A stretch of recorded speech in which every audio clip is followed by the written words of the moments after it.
Good afternoon, everybody. Thanks for joining us today. Welcome back to the NWR Virtual Healthcare Conference. On the call today, we've got ECS Botanics Managing Director, Nan-Marie Scourie.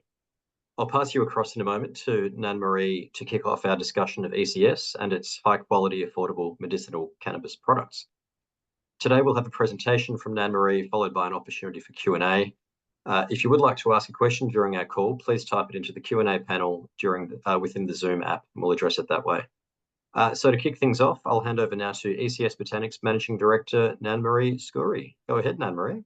Thank you, Tim. Thank you very much for the introduction and the opportunity to talk to the people on the Zoom call. I'll just start by very quickly showing you a picture of the facility. That in the top right corner there is the Murray River. So we're located in northwestern Victoria, somewhere near Swan Hill, and the facility the property is actually 75 acres, but the facility that you can see in the picture is about 15 acres. The fields are actually broadacre medicinal cannabis, and so that's a crop that you only grow once a year, so it's an annual crop. And then in the tunnels that you can see there, we refer to them as protective cropping enclosures. We can do multiple crops throughout the year. The ones without heating and lighting, we can do two crops a year, and the ones with the blue ones that you can see, we can do 4 crops a year. And we've just been expanding, so you can see in that photograph that there's some that haven't been finished. We started at the beginning of this season with the construction of 9 additional tunnels, and what we've got there is about 5, so there's another 4 to go. So I just thought I'd give you a bit of an overview of what a medicinal cannabis farm looks like, and hopefully if you have any questions, you can ask them at the end. So a little bit about the company. We started in 2018 as a Tasmanian hemp and food and wellness company. The idea there was to grow broadacre CBD similar to what they do with opioids and with poppies. And then ECS acquired my company, which was a private company, Murray Meds, in 2021. And we'd become licensed in 2020. And the difference between the Murray Meds facility, which is now that facility that you saw in the photo, and the Tasmanian facility is that our facility focused primarily on THC. And it was, in the end, the right decision to focus on THC because that's certainly where the bulk of the market is, although CBD is also a very, very high volume product. We initially focused on growing for oils, and then we switched across to growing for flower. Flower is a very, very large part of the market, particularly with THC. CBD is more of an oil product, and I'll talk a lot about that later because I think it's a real interesting progression of the company in terms of how we're moving as well. So in 2021, we were GMP licensed. So everybody on this call, I assume, understands what GMP is. But it basically, for us, we are EU GMP, and that's been a huge advantage for us because we can export our products over to Europe. The interesting thing about cannabis is that it can become GMP in Australia just by packing it in a GMP facility, whereas for Europe it has to be processed in a GMP facility, and that's why we have the advantage of being able to sell our products into Europe, which not many companies can't do. Most of Canadian manufacturers, for example, cannot supply Europe because they're not GMP. In 2022, we divested the Tassie facility to focus on the Victorian operations. And the facility there, the advantage that we have is it's really asset light. So there's a couple of things. One is we're also very sustainable. Medicinal cannabis is actually not green at all. If you grow it in an indoor facility, which is how a lot of cannabis is grown, is very, very energy intensive. All the photosynthesis occurs through unnatural lighting. So the way we growing using sunlight and also, having that outdoor environment on the Murray where the climate is really well suited to growing cannabis is a really strong point in terms of sustainability in an industry that's not very sustainable. We're also organic. We are one of very few, if not the only certified organic manufacturer in Australia of medicinal cannabis. And something I'm going to talk a lot about today is the 10-year license agreement that we have with VesiSorb. That's had a huge impact on our business, and it's caused us to refocus the business in the way we're going.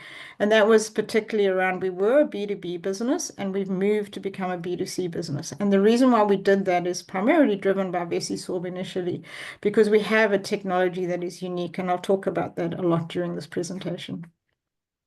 Just a very quick overview of the company. We produced 6.6 tons of cannabis last year. We're looking to produce about 9 tons this year. We were profitable last year, and this last quarter we actually had a loss. And the reason for that is we've switched from B2B to B2C. And so there's been a significant amount of investment in salespeople and in building that B2C business. And also timing wise with the B2C business, you get paid a lot later than when you do with a B2B. But in the long run, you're making higher margins, and it's a much more sustainable business model. So we're very excited. You look at that chart on the bottom left-hand side, you can see that the B2C business is growing very, very quickly. We hired our salespeople in August, and we're looking at over $1 million a month from this, currently, and that will continue to grow. That shift in business, as I mentioned, has had an impact on cash flow, and it has had an impact a little bit on revenue. But when you see the trajectory that we've got with the B2C business, it's a significant improvement, I guess, in the overall outlook for the company. We also have a fairly large export business. I mentioned earlier that we have EU GMP flower, and so we have customers in the UK and in Germany, and we have been working on for a while getting a registration in Poland. I've just literally come back from Europe, and that registration is about to be concluded. So Poland, Germany, and the UK are very large markets for us, as well as New Zealand. So about 30% of our business will be export, and that will continue to be in a B2B model. For example, in Germany, you actually can only sell bulk product. It's not easy to sell finished product, so it makes sense to have a partner in Germany who then who actually does the selling through their pharmacies. I think that's pretty much all on the slide. I just want to talk a little bit about the market. I'm not going to go into every number on the slide, but just talk about the size of the medicinal cannabis market. It is significant. It's this result. This list that we've got here, the market is currently about 60 billion globally, and there's only a few markets that are open. United States is still a closed market, but there's a number of states have legalized adult use as well as medicinal. Some states have just legalized medicinal, but federally it's still illegal. As you are probably aware, in Germany it's legal. Some of the other countries in Europe have decriminalized, and more of them are starting to legalize. And then obviously Canada is probably the biggest market in terms of medicinal and adult use based on the population size. So Canada's population is only about 40 million, so it's 25% more than Australia, but a significant market, a $20 billion medicinal cannabis business, whereas ours is still probably around about $1 billion. So a lot of runway still for Australia to grow, but obviously a lot of that Canadian market is the non-medical, more the adult use market, which is not what we have here in Australia. If you look at why medicinal cannabis is growing so quickly, it's really doctors are starting to see that there are a lot of people with pain, there's a lot of people with anxiety, there's a lot of people that have sleep disorders, and particularly with pain, opioids are being prescribed very, very widely. And as John Bryan from the Pennington Institute said, it's one of the world's largest public health crises. So the amount of opioids that are out there, which initially starts off as being a drug to support people who have severe pain or injury, but then unfortunately they become addicted to it, and that's a massive issue. And I'm sure you've all heard about Donald Trump trying to sort it out. So this is why people are looking at cannabis as an alternative. So cannabis is not harmless, particularly THC. It's certainly not harmless, but it's a whole lot less harmful than these heavy opioids and antidepressants and benzodiazepine and things like that. So doctors are now taking a more pragmatic view and saying, if you're going to give someone a drug, a cannabis drug is a whole lot safer than any of these very hard opioid type drugs that have been given in the past. And that's why there's a growing number of doctors that are getting much, much more comfortable with prescribing medicinal cannabis to their patients. And as a result, the medicinal cannabis industry in Australia is growing very rapidly. I'll show you on this slide here just the sort of first of all, the bottom left you can see is how fast the market is growing. So that's actually the number of prescribers or applications for SASB. So this is a snapshot. It's not all of the medicinal cannabis industry in Australia, because there's different ways that doctors can prescribe. They can become an authorized prescriber, or they can use this special access scheme, which is what we've got here. Unfortunately, the TGA doesn't release data on the whole market, but this sort of gives you an indication of how fast the market's growing. You can see that the patients 18 to 44 is a very large demographic, but even the 45 to 64 is a very large market, and a lot of females actually in that market. So a lot of female patients are using medicinal cannabis oils to help them with with the symptoms that they get as they get older. The single biggest indication is for chronic pain.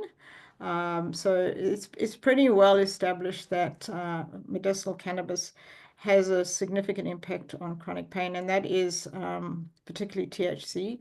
But also you can see that anxiety, sleep disorder, PTSD is actually another very, very big market, and ECS actually has a significant amount of business with the veterans market, where we provide products into that market, because there's a lot of demand for, particularly for post-traumatic syndrome.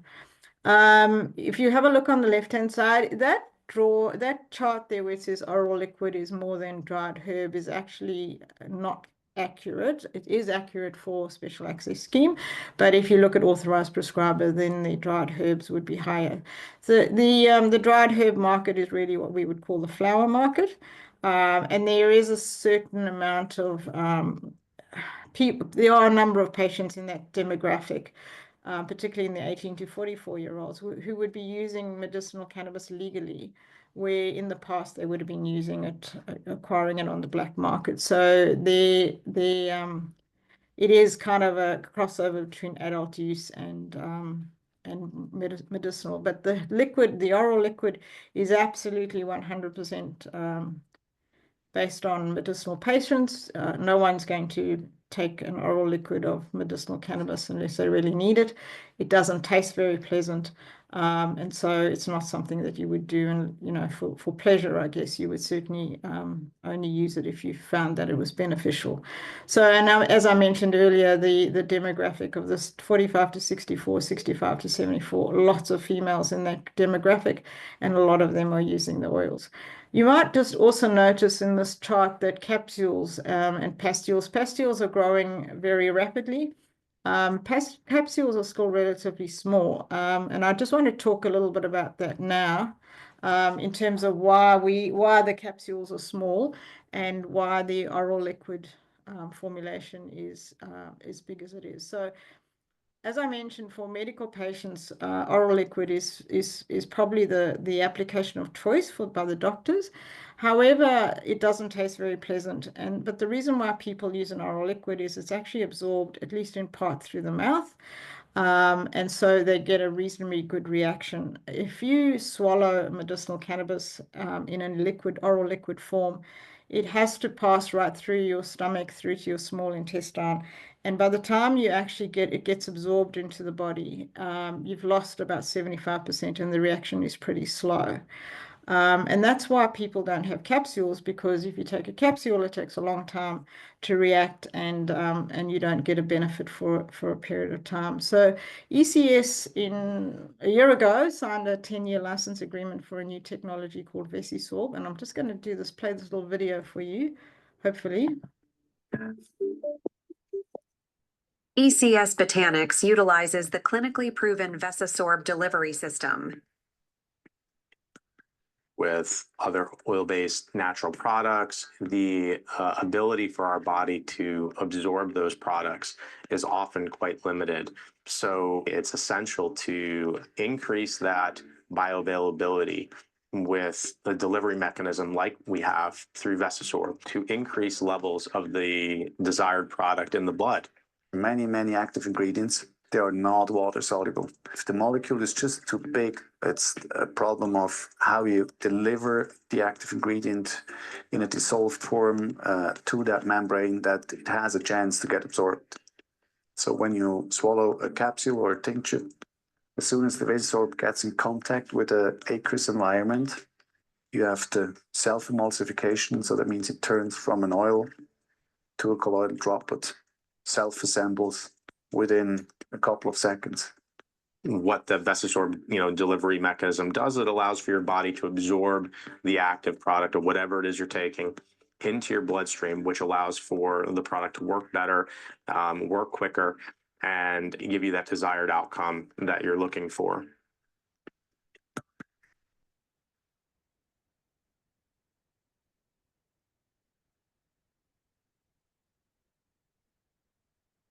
So that was just a quick video on the technology of Vesisorb. So I mentioned earlier that there's a very large market for oils, but unfortunately they taste awful and people don't particularly like using them.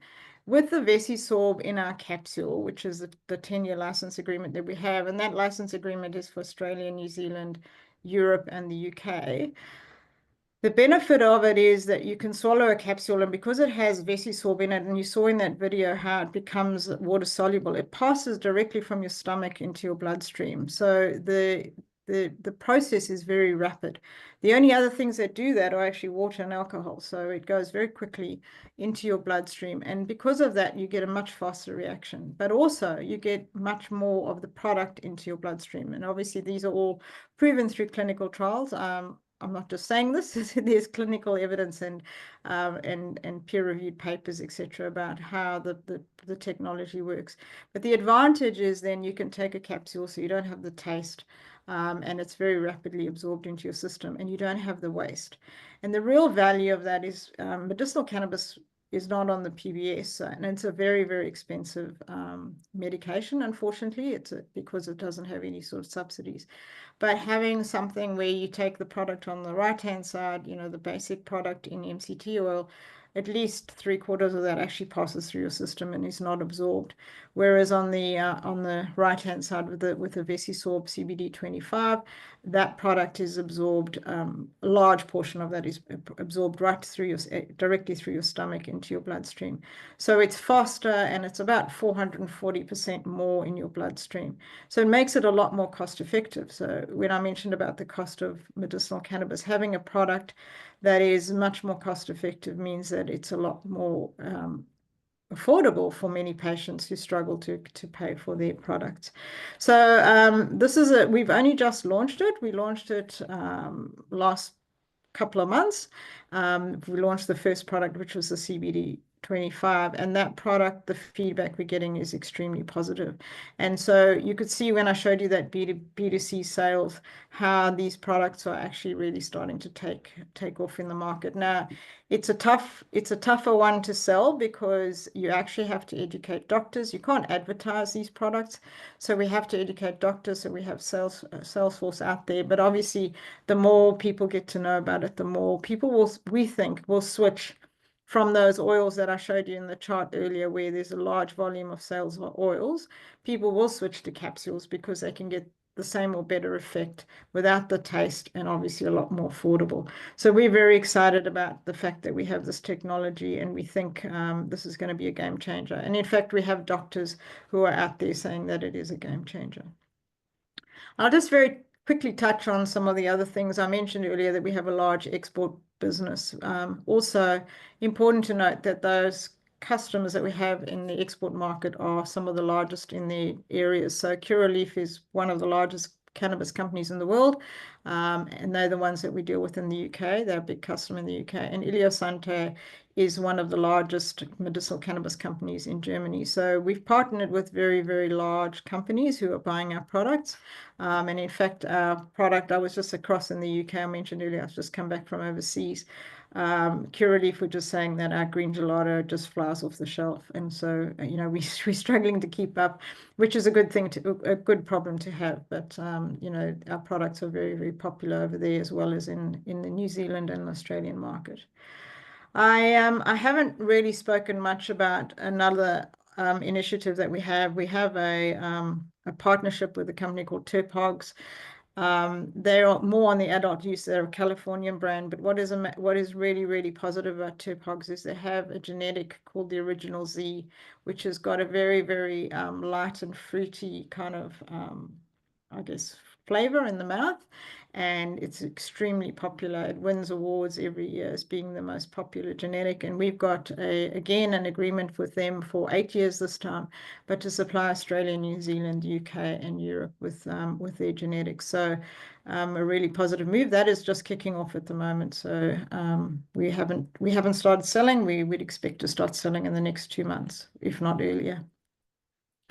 This is just a very general slide of showing where we've come from and where we're going to. I'm not going to go through everything, but I think the real message here is that when we say we're going to do something, we've done it. So each of the things that we put in, this slide was put together in 2021, and we've actually met all these milestones. So we've continued to do what we said we're going to do.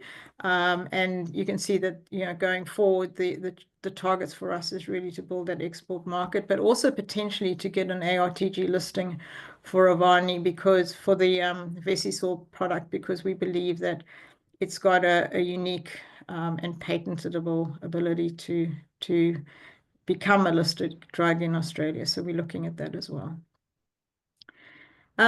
Just to show you what it looks like inside those protective cropping enclosures that I spoke about, that's inside one of our new ones, and that's a medicinal cannabis plant in there. It takes about 3 months from the time we propagate it until the time we can harvest it, and it takes another sort of 3 or 4 weeks just to process it and to get it tested and packed. Everything is tested, and as I mentioned earlier, we are certified organic, so we have very, very strict controls in terms of everything that comes onto site to make sure that the quality of the product is as clean and as hygienic and as healthy as it can be. So we have 24, I mentioned earlier, we have 24 PCs in place now. We have 2 more to build, and we've put heating and lighting in some of those so that we can get all round grow. Just some investment highlights. So I think the big thing here for us, I'm not going to again go through all of this, is that we really have pivoted our business to more of a B2C, and it's based on innovation and technology. And so we're positioning ourselves. It's a very crowded market. Although it's a very large market, it's a very crowded market. And particularly in Australia, there's an awful lot of product that's come in from Canada, particularly as flower. So you have to find a way to differentiate yourself to be successful. And I think that's one of the things that ECS has demonstrated is we now have secured these genetics, these Terpogs brand, but also the Vesisorb technology, which I believe, and as I said earlier, there's certainly feedback from the doctors and patients that this technology is a game changer. For those people who want to use medicinal cannabis in an oil-based form, it's a very, very nice way to consume it without having all the coating in your mouth, and also a lot easier to manage how much you're taking because you're not using a syringe, you're actually just swallowing a capsule. I mentioned earlier about our ESG credentials, so it's a big deal. It's a personal value of mine. So, we're very, very focused on ESG within the constraints of, an industry that does, as I mentioned earlier, have a very high demand for power. We use solar on as much solar as we possibly can. We obviously have diversity in terms of gender and things like that. And I think the important thing there is we're a relatively young company. So my background is actually in large multinationals. I ran one of GE's businesses for a number of years. I ran a company called Thermo Fisher. And so starting your own company or starting a company fresh now, we know these are the things that are important, so we don't have to change bad behaviors. We started the business with diversity and sustainability as being key things that drive us, and they're key values for the company. We have a very good board. You can certainly have a look at this on the website if you want to look, or this presentation will also be available, but a very strong board, and also a very, very strong medical advisory board. So these people on our medical advisory board are very well-known experts in their own field. Dr. Chris Schneider is actually a very, very big fan of the VesiSorb technology, and he's done another number of presentations already about the use of VesiSorb, and he's the one who really says it's a game changer, which is obviously very exciting for us. And I think that's it, Tim. Excellent. No, thank you very much, Anne-Marie. That was a great whistle-stop tour of what has evidently been a tremendous amount of work that's gone in, from late last decade until the present day. So well done. Thank you. And you're truly in a beautiful part of Victoria up there near Swan River too. So we've got some time for a few questions here. So all our attendees on the call, please do pop your questions into the Q&A panel, and we can address them that way. One that we've had, Anne-Marie, are you able to give us just a bit more detail on the manufacturing process as it relates to that, I suppose, just defensible competitive advantage versus the other producers in this segment? Yeah, sure. So this is specifically around flour. So for some reason in 2023, the TGA made a decision that, prior to 2023, the TGA allowed any flour to come into Australia because there was far more demand than there was local supply. And so there were no regulations or no strict regulations. And then in July 2023, they brought in a regulation to say that the flour needed to meet a certain specification and it needed to comply with GMP. But they also made the decision that the GMP started in packing. So you needed to be packed under GMP. ECS had already, as you know from that presentation in 2021, we got our GMP license. So, sorry, 2022, we got our GMP license. So we were already GMP, and we'd already invested in having the whole process under GMP. So it wasn't a great thing from an Australian perspective because we weren't as competitive as other people because the cost of GMP is very high. Having said that, it's opened up a massive market for us, and that's why we do export so much of our product. You would say, why is an Australian exporting to Europe? Well, it's because our product standards are higher because they have to be manufactured under GMP, and as a result, we comply with the European standards, which most companies globally don't. Right. No, that's good points of difference there. Now, one thing we probably didn't really delve into on the call was, I suppose, the nitty-gritty of the business model and sort of how things look in terms of P&L and balance sheet, sort of as things scale up. So, are we able to talk about the scalability of the business model? And you were talking about a go-to-market plan, which I think production sort of circa just over 9 million tonnes FY25. That's looking to sort of scale up pretty materially next year. If you look over the next couple of years, just at a high level, how do you sort of see things looking in terms of rough revenue levels and sort of the margin structure at scale, sort of looking a few years out? And is there a sense also of, particularly with the shift towards B2C, is there an element of a recurring component there? Yeah, so look, we're not really in a position to give guidance, and but what I can say is that we've gone through this transition. So we were cash flow positive, we were doing really, really well, and I think a lot of shareholders would have said, well, why did you change? But we could see that what was happening was the market was getting really, really crowded, and it was just going to become more difficult to grow. And obviously, I want to build a company that's $100 million business, not a $20 million business. So we've had to say, how do we do that? And so we have been through this last sort of 6 months through the pivot where we've had to make big investments in terms of salespeople and all the marketing and everything else that goes with a B2C business. But we've seen that we're coming out the other side of that, and I'm extremely bullish about the future.